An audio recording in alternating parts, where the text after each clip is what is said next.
All right, welcome into the. Just lost all of the new people who subscribed. That's Good Sports Podcast, right here on YouTube and Blue Wire. Thank you guys a bunch of you came over and subbed to this channel because I told you to, which means you're obedient. That's all I ask of the audience here. So we've got some new subs here with Will Keys to do our mostly weekly podcast. We usually hit every week. During the off season, we kind of go every other week. But right now with the draft, we've got shit to talk about. We're gonna got a big Glazer bomb last night. Got a Glazer bomb. We got glazed. We all got glazed in the face. It's just like that dude Jam or whatever from Parks and Rec, who every time ends the conversation with "You got jam." You got jam. We got glazed. He glazed us up. He glazed us. Layer of glaze on us. Jake He Plummer. blue-balled us, really. He blue-balled us. And then he blue-balled the sports world. Jake Plummer is our official new best friend. Really interacting with us on Twitter now. We'll talk a little bit of draft stuff since that's coming up next week. And on Patreon, we'll be posting the draft, our mock draft for patrons only. We're going to do that today, and it's going to be good. And you don't want to miss it because we know what we're talking about, and we will have the most correct mock draft out of anyone. And I'm confident saying that a week ahead of time, even though we didn't predict any trades. No trades. We really don't know very much. And we're kind of just like piecing together other mock drafts. So I mean, you just look at other mock drafts, you pick the things that you like, and then you switch a few guys around, and then you've got an original mock draft. I mean, a lot of the players we just know from our best and worst names video. That's how I learned 90% of my draft knowledge. Yeah. Like making wordplay jokes. I was recently putting together like a sizzle reel for my show, like to try to take it to the next level. And I realized I was looking through like recent episodes, and we have the best player name draft stuff, which is a bunch of wordplay jokes. But then I realized like there's like 3 or 4 episodes in a row where jokes were just based on people's names. I was like, fuck, we need to try harder, write some better jokes. But then I found some decent stuff for people to ultimately reject and say, we want no part of this show on a financial level. Please leave us alone. Please stop calling us. But one thing I read today that is kind of relevant news is the Broncos allegedly are aggressively trying to trade with the Cleveland Browns to get to spot number 9. My question to you is, do you think that's for wide receiver or offensive tackle? And which of those two positions do you think is more likely to go on a run?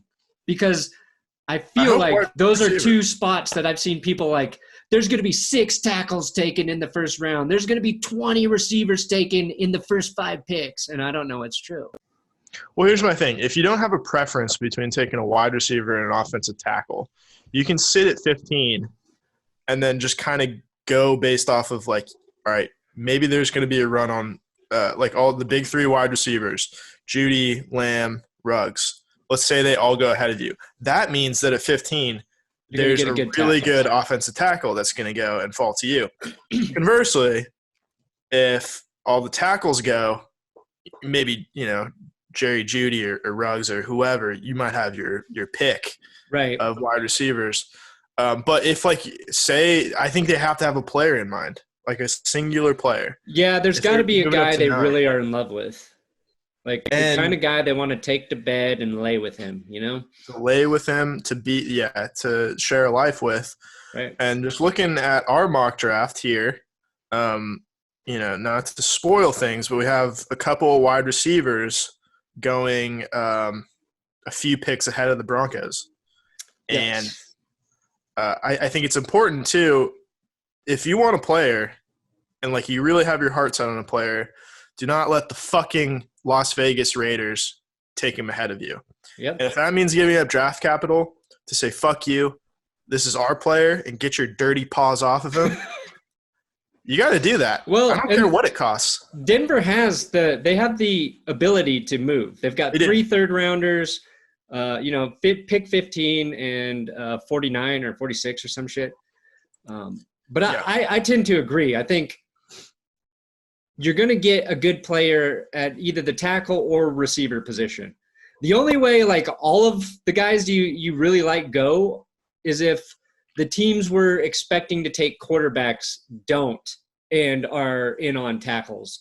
Like, if all of a sudden the Miami Dolphins don't want a quarterback with that first pick, or the Chargers don't want to use their first pick on a quarterback, like, that's how it could get shaken up. Or if other teams are drafting in to take their quarterbacks, like, that's what I think will happen. I don't think they'll get to a spot where, like, any of the quarterbacks fall to them. You know, maybe maybe like, you know, there's a chance like Herbert. I don't think Tua is not going to make the 15, and it's pointless. It's not relevant because they're not looking for a quarterback. Yeah, because if one of those QB needy teams decides they can wait for their quarterback, they're going to trade with another team who wants the guy, right?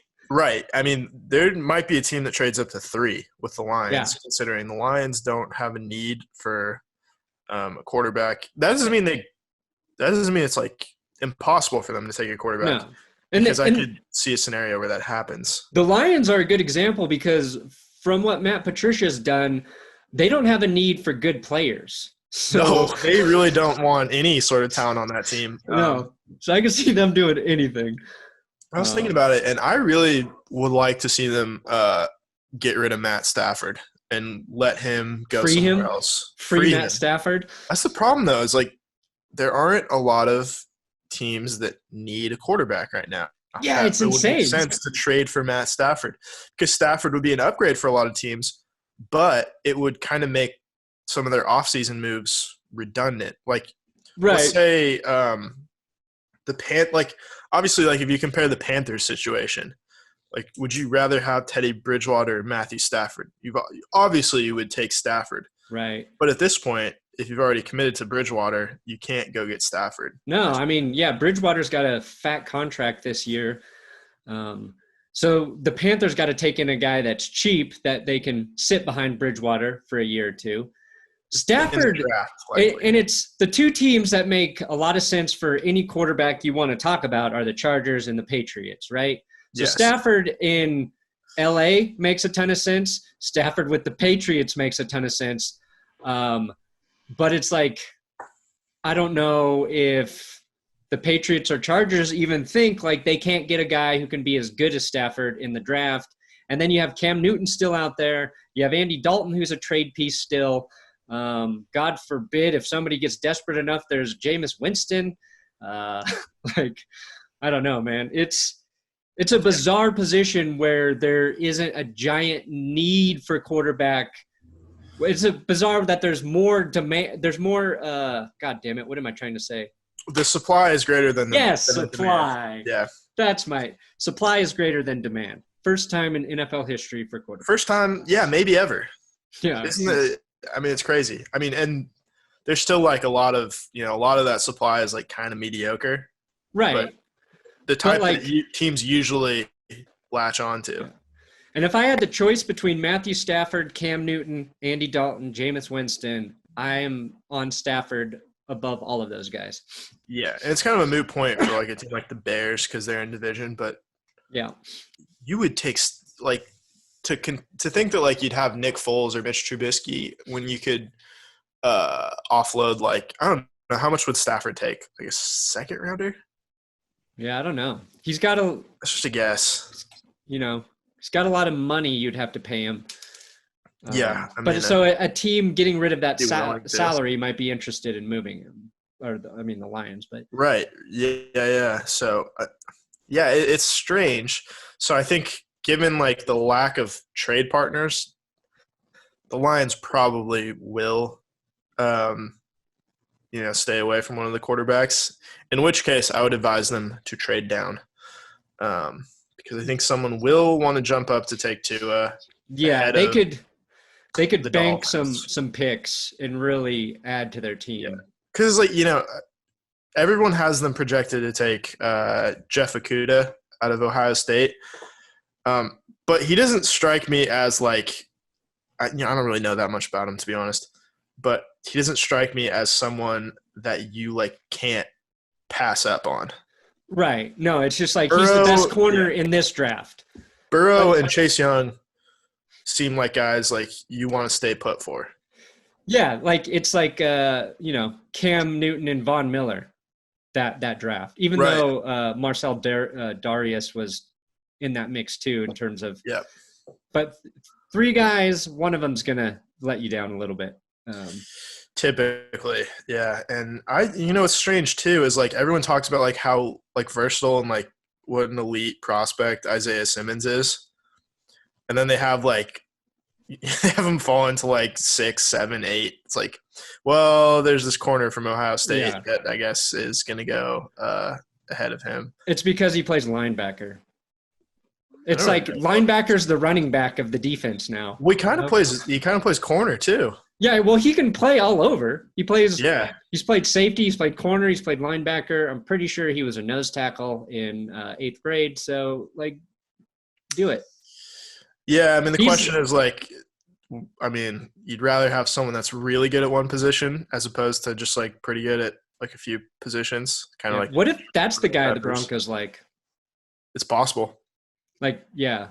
I mean, they've never taken a linebacker in the first 3 or 4 rounds or some shit, or he's never drafted a linebacker. Like an inside linebacker? Or inside. Okay, yeah. So I was going to say. We're not talking Chubb and Miller and those guys. Bradley Chubb. They're edge guys. They're edging. I do want to talk about this Jay Glazer thing real quick. Yeah, glaze bomb. I got glazed. I got glazed last night. I think America got glazed last night. I like Jay Glazer. Like, he's one of those reporters I've never minded. You know what I mean? Like, he's on Ballers, so I'm like, all right, cool. And, sometimes he breaks, like, a big piece of news. He's just never a guy I've had, like, a feeling about. Okay. But after what he did to me last night, not a big Jay Glazer fan anymore. Basically, he teased breaking news for 48 hours, saying it was going to be big. It is national news. It is not funny. It's not a transaction. It's like a crazy move. Right. So, like, he pitched it as this is a big thing everybody in the sports world needs to pay attention to. And I yesterday tooled my whole show around waiting for that to come out at 9 p.m. so I could write something and make a good episode of what I thought was going to be like really relevant sports news. And then he broke that Rams center, Brian Allen, was the first NFL player to have COVID-19. He's had it for 3 weeks. He is about 100%. I think today he is officially 100% recovered. And immediately let down all of the sports world. Like, I was pissed, and then I looked to Twitter, and I felt like my feelings got justified. Very vindicated, with the anger immediately. I was like, okay, so it's not just me being mad because I was trying to do a fucking YouTube show around this. Yeah, here's the thing. We should have known this ahead of time because if you're gonna sit on news for 24 hours, it's clearly not that big because the Rappaport, Schefter, the sharks in the water. Yeah. They'd get it first. And that's basically what I said last night in the episodes. Like, I should have known something was up when he had this exclusive story for so long and it wasn't being reported already by somebody else. Yeah, he clearly got a hold of Brian Allen and was like, please, don't tell anyone. Let me have this. Let me glaze. You kept it a secret for 2.5 weeks. So what's a couple more days? And it's really not first of all, it's not surprising. Like, he's probably not the only NFL player that has it. No. I mean, that same day, it said a couple of Chargers, they weren't players, but they're members in the organization. Yeah. Which is more relevant right now when you think about, guys that could have it and have to do the draft next week. Like, that impacts the team a little bit more. It does. And, NBA players have had it. Sean Payton had it. Exactly. don't get me wrong, like everybody's happy Brian Allen's healthy and he got through it. He talked about how like it was pretty shitty. He was really Of course, sick. yeah. Like nobody's mad that Brian Allen had it and got healthy or anything like that. But the way Glazer like dangled that in front of people is kind of fucked up. But I say that when every news station right now is exploiting the virus for views, right? Like it's mostly that he tricked a bunch of people into thinking it was going to have like a giant impact on the NFL or sports. And it was really just like, okay, well, we moving on guys to get this. Exactly. 134,000 people have died from it. We get like this shit is spreading. So it's just weird, and it made me upset. Yeah, no, I think to echo your sentiments on old Glazer, I feel differently about Glazer than I do the other you don't like him? newsbreakers.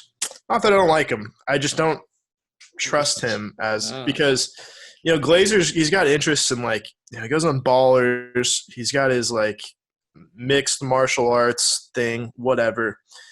Guys like Rappaport and Schefter, they live only to break news. And they don't do anything else.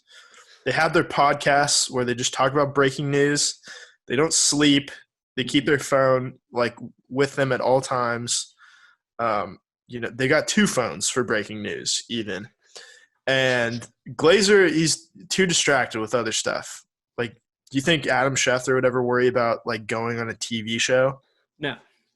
Because that's, you spend a day filming. If Schefter went on a TV show like Ballers, he would leave his phone on in the middle of the scene. And if he got a text mid-filming, he would interrupt the scene to pick up his phone and look at the text and then send one back. Yeah. He does that shit on TV all the time, and he would do that in an HBO production. I guarantee it. He could be in a live take with The Rock. Yes. God damn it. Rob Corddry. Corddry. And a holographic reincarnation of Patrick Swayze that they only get 2 live takes to do. And he would mess that up just to tweet out relevant news that he just got. Just to tweet out that like the Buccaneers and the Lions swapped 6-round picks. Yeah. No, and that was kind of like my point was like Schefter broke almost identical news and he did it like a gentleman on Twitter. Yes. He let us go about our day. And it's like I get like when you have like a story like that with a guy like Brian Allen, and it's great if you've got the exclusive like interview and you can give people more information about it on your show. And you should be like tweeting that info to get people to come watch the bigger story. But there wasn't, I mean, I didn't watch it to be fair, but I'm assuming he just went on TV and then. I think he had like an interview with him. Oh, really? I think after. I didn't watch it after the first 3 minutes and I realized it was just that story. I stopped and started working. I mean, it really was funny that like the moment he announced it, like Fox flashed a graphic, like just like the kind of like the Sam Darnold out indefinitely mononucleosis, where he's like, just like Brian Allen tested positive COVID-19. Yeah. Like he just got drafted. Yeah. And just like had the graphic ready to go. First overall pick by COVID-19, Brian Allen. First selection of the virus draft. Yeah, it's so Glazer lost a lot of cred. Glazer lost cred. He did. Well, he's trying to get people to watch a football show that airs at 11 p.m. Eastern on FS1. I get like that's probably a tough time slot to bring in views. You better have bigger news than that, though, if you're gonna get people to stay up for FS goddamn one. The thing that made me feel like good is I watched his show and I'm like, the production value of this is less than my show right now. Like, we're on even ground. We are even like Glazer's like I guess they're feeding him in live Like his audio sounded basically to the equivalent of your audio right now, maybe even a little worse. It's like, okay, I can be better than the worst version of second-rate cable sports news, which is Exactly. Step up for us, Will. This is when we strike. Right. This is when we make our move.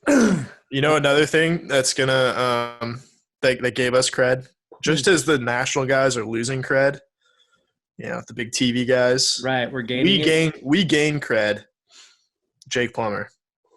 Oh, that's right. Jake freaking Plummer getting in our mentions, showing us his quarantine beard on Twitter. Tweeting us a picture of his quarantine beard. That is how that's the first step. Well, that's first step was having him on. Right, because you had an Instagram post of best. Was it just best all-time beards? What was it? Just great beards in history. Yeah, great beards of history. And it was really funny because there's a bunch of, famous people with beards, and then there's John Travolta in there. John Travolta, clean-shaven with Kelly Preston. Clean-shaven John Travolta. I noticed some people did not understand that joke on Twitter. Okay, it's a little Easter egg for, the celebrity. But the rumor is John Travolta is very gay. Gay man. And his wife is his beard. So that's the joke. Little joke for everyone. Yeah, like I had Robert Redford and Jeremiah Johnson. He's got that beard. Will Ferrell as Ted Kaczynski. James Harden, Christoph Waltz, and Django Unchained. Ryan Fitzpatrick. Yeah, Moses, of course. With the tablets on the mount. Arthur Morgan from Red Dead Redemption 2. and then, of course, me. And then I updated it because I realized that I missed two of the great beards in history that just so happened to be present right now. You, of course, your beard. And Mr. Plummer. For decades. And, of course, Jake Plummer in 2005. One of the great beards in sports. And he got a hold of it, of course, and sent his current beard, a picture of his current beard, which seems like it's grown in the week since we've talked to him, which is – It added some length since we talked to him last week. Yeah, it was intimidating. Because I barely even remember that he had one when we talked. It was like a little more than shadow. Yeah, it was coming in. It's grown fast. But we shouldn't expect anything different. No, it's Jake Plummer. It's Jake Plummer. Yeah. Jake Plummer. We have the head start. Give it a week, and he will have passed both of us. Yeah. Well, I just shaved several inches off my beard like a week and a half ago. Bad move. It was I don't know. It was just like, I guess, just getting bored, And I get all this gray hair in there. Yeah, it's distinguishing, though. It's very distinguishing. My beard grows in red, which is frustrating because it doesn't match the hair on my head, which is not red. And if you say that it's red, I'll come to your house and I'll find it. I get red in my beard, too. So that's kind of weird. Just what it is. It is what it is. Anything else before we go? I think – as a heads up, we will do a podcast maybe Wednesday next week, so a day early. Yes. Before the draft. Ahead of the draft.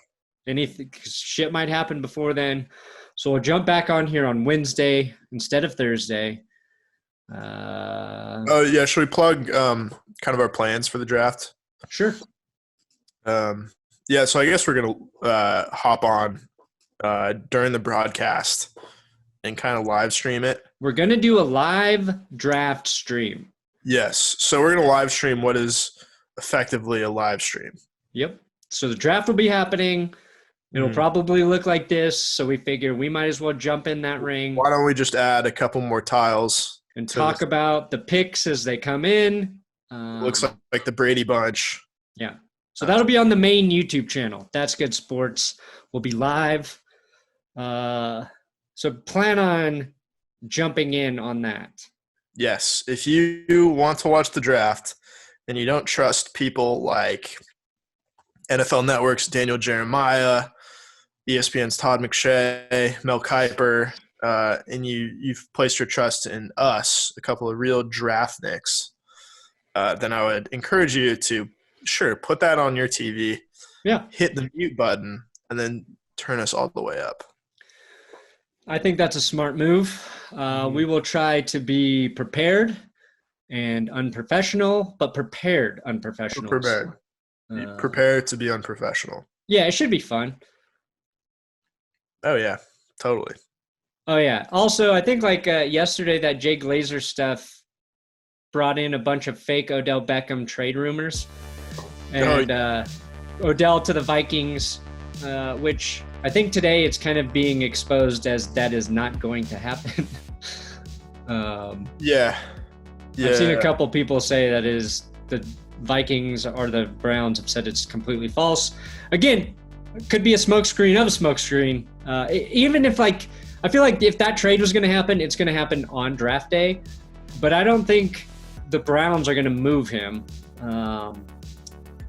The ties are there since Stefanski came over from Minnesota, but I don't know. It feels like the Browns with the new coach should take advantage of a player like Odell, at least for this season.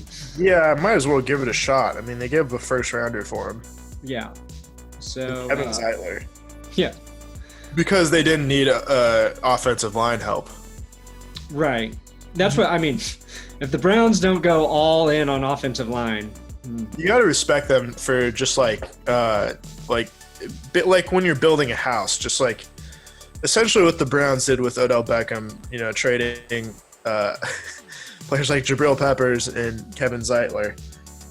It's like just like cutting, turning off like water and electricity so you can buy a new like 75-inch TV. Yeah, it's like one is essential, one is not, and without these things, there's no point in having, the new toy, which is what we found out last year. Yeah. Well, if the Browns do trade with the Broncos, they'll sit at 15 and they can probably grab a nice offensive line piece there. Yes, they can. So we'll see. And then we'll be back Wednesday with some more draft happenings as they happens. Yep. Stay safe, folks. Stay healthy. Good night and good luck.